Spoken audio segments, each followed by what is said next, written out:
Hello এবং শ্রী চ্যানেলে তোমাদের সবাইকে সুস্বাগত।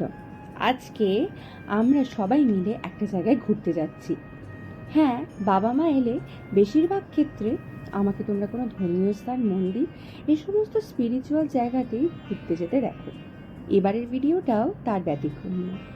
তবে এবারের জায়গাটা হুগলি জেলায় ব্যান্ডেলে অবস্থিত করোলা গ্রামে। আসলে তোমরা অনেকেই জানো আমার বিয়ে হয়েছে চুঁচুড়া চন্দননগরে। কলকাতার সন্নিবর্তী বিভিন্ন এলাকায় যেমন আমি তোমাদের ঘোরাতে নিয়ে যাই, এবার থেকে মাঝে মধ্যে নিজের শ্বশুরবাড়ি এলাকার বিভিন্ন দর্শনীয় স্থানও কিন্তু তোমাদেরকে ঘুরে দেখাবো। আসলে কি বলতো, নিজের জীবনের সুন্দর সুন্দর মুহূর্তগুলোকে শেয়ার করতে তোমাদের সাথে আমার ভীষণ ভালো লাগে। আর তোমরা সবাই জানো চুঁচুড়া চন্দননগর ভীষণভাবে সমৃদ্ধ এবং ঐতিহ্যশালী এই সমস্ত ধর্মীয় এবং সাংস্কৃতিক দিক দিয়ে। তাহলে চলো দেরি না করে চটপট আজকের ব্লগ শুরু করে ফেলি। কলকাতা থেকে মোটামুটি 1-1.5 ঘন্টার মধ্যেই তোমরা চলে আসতে পারবে ব্যান্ডেল স্টেশন। সেখান থেকে টোটো নিয়েও তোমরা করোলা গ্রামের করোলা কালী মন্দিরে চলে যেতে পারো। আজ আমরা সেই উদ্দেশ্যেই চলেছি।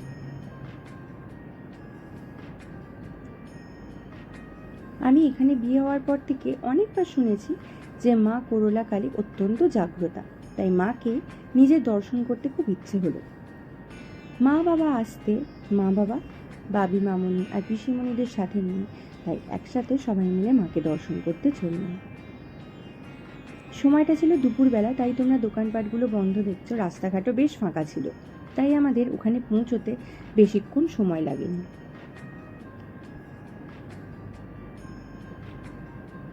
ব্যান্ডেল স্টেশন বা ব্যান্ডেল এলাকাটা আমি আগেও গেছি এবং আমার বেশ জমজমাট লেগেছে, কিন্তু ব্যান্ডেলের মধ্যে এরকম যে প্রত্যন্ত গ্রাম রয়েছে এবং এখানে যে এতগুলো আম লিচু বাগান রয়েছে আমি সত্যি জানতাম না। আর এই আম লিচু বাগানে কিন্তু ভূতপ্রেত পিশাচ রয়েছে, সেখানকার আঞ্চলিক মানুষেরাই বলে থাকে। এখন আমরা পৌঁছে গেছি করোলা গ্রামে। এই করোলা গ্রামে দেখো, ফার্স্টে ঢুকেই এখানকার মন্দিরটা তোমাদের আমি দেখিয়ে দিচ্ছি, আর তার সাথে রয়েছে মায়ের পুকুর। কথিত আছে এখানকার দস্যু দল স্বপ্নাদেশ পাওয়ার পর এই পুকুর থেকেই কিন্তু মায়ের কষ্টি পাথরের ছোট মূর্তি প্রথম তারা উদ্ধার করেন।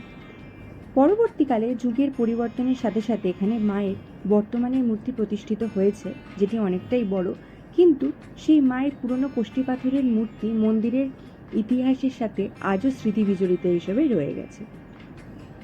দেখতেই পাচ্ছ এখানে কি সুন্দর তুলসী মঞ্চ রয়েছে যেখানে সন্ধে দেওয়া হয়। মন্দিরের সামনে এই রকম একটা বড় চাতাল আর উঠোন রয়েছে, যেখানে বিভিন্ন পুজোর সময় কিন্তু মাকে ভোগ প্রসাদ নিবেদন করা হয়। আর এখানে দেখো মা আর মামনি একসাথে পোজ দিচ্ছে।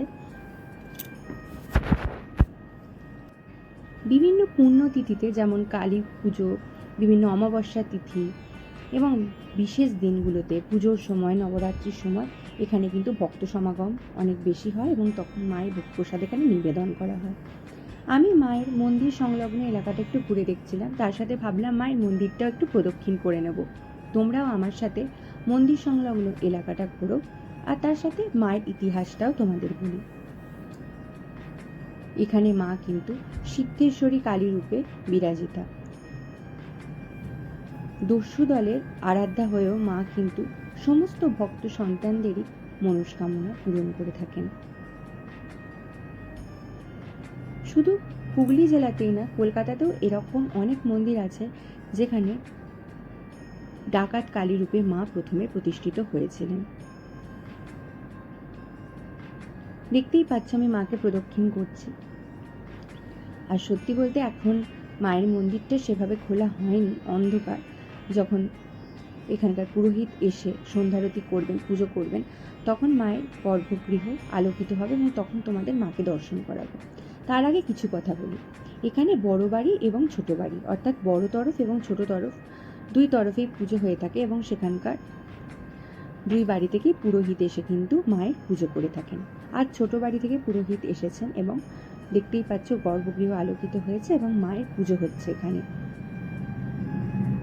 আমি যেহেতু আমার নতুন বিয়ে হয়েছে তাই এখানে আমার হাজবেন্ডকে নিয়ে আসতে বলা হয়েছে, কিন্তু ঠিক আছে, আজকে মোটামুটি আমি, বাবা, মা, ভাবি, মামনি, পিসিমণিরা মিলেই পুজো দিই, পরে আবার ওকে নিয়ে আসবো। দেখতেই পাচ্ছ এখানে এখন পুজো হচ্ছে। এখানে শুধু মা নয়, এখানে কিন্তু রাধা মাধবের মূর্তিও রয়েছে। মা কি সুন্দর এখানে রানী আর লালের একটা ডুয়েল টোনের বেনারসি পরে রয়েছেন, আর মাকে পুরো রাজরানীর মতোই লাগছে। মা এখানে অত্যন্ত জাগ্রতা, সিদ্ধেশ্বরী কালী, এবং মা সবার মনস্কামনা পূরণ করেন। তোমরাও ডিজিটালি বা ভার্চুয়ালি এখানে মাকে নিজের মনস্কামনা জানাতে পারো, কারণ প্রার্থনা তো প্রার্থনাই হয়। মা নিশ্চয়ই সেই মনস্কামনা তোমাদেরও পূরণ করবেন। তোমাদের বললাম এখানে রাধা মাধবের মূর্তিও রয়েছে, দেখো মায়ের পাশে সেটাও রয়েছে। মন্দির দেখেই বোঝা যায় এই মন্দির প্রায় 400 বছরের পুরনো।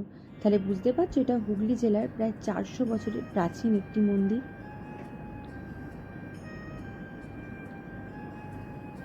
মোটামুটি আমাদের পুজো দেওয়া হয়ে গেছে, এখন আমরা আবার একটা অন্য জায়গায় যাচ্ছি। না না, ব্লগটা কিন্তু বন্ধ করো না, এখন আমাদের অন্য জায়গায় যাওয়ার আছে। এবং শ্রী চ্যানেলে আমরা নানান ধরনের ব্লগ শেয়ার করে থাকি, এবং সেই চ্যানেলটা তোমরা সবাই সাবস্ক্রাইব করে দিও যদি চ্যানেলটা নতুন আসো। আর এই ধরনের ছোটোখাটো সুন্দর সুন্দর ভিডিও পেতে যদি ভালো লাগে তাহলে অবশ্যই লাইক, কমেন্ট, সাবস্ক্রাইব করে দিও। আর বন্ধুদের সাথে শেয়ার করতে কিন্তু একদম ভুলো না। আমরা বলি যেমন শক্তি ছাড়া শিব সবে পরিণত হয়, ঠিক সেরকম শিব ছাড়া কিন্তু শক্তি অসম্পূর্ণ থেকে যায়। তাই করলা কালীবাড়িতে মাকে দর্শন করার পর এখন আমরা চলে এসেছি জটিলেশ্বর মহাদেবকে দর্শন করতে। আর এই শিব ঠাকুরের মন্দিরও কিন্তু হুগলি জেলার অত্যন্ত প্রসিদ্ধ।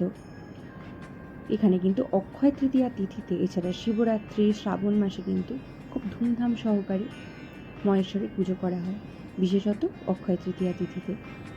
মাকে দর্শন করব আর বাবাকে না দর্শন করলে হয়? আজকের ব্লগে আমি করলা কালীবাড়ি এবং জটিলেশ্বর মহাদেবকে দর্শন করাতে পেরে নিজেকে অনেকটা ভাগ্যবান মনে করছি। ভিডিও ভালো লাগলে লাইক, কমেন্ট করে দিও। এরম দেখা হচ্ছে পরের ব্লগে। আজ আসি, টাটা।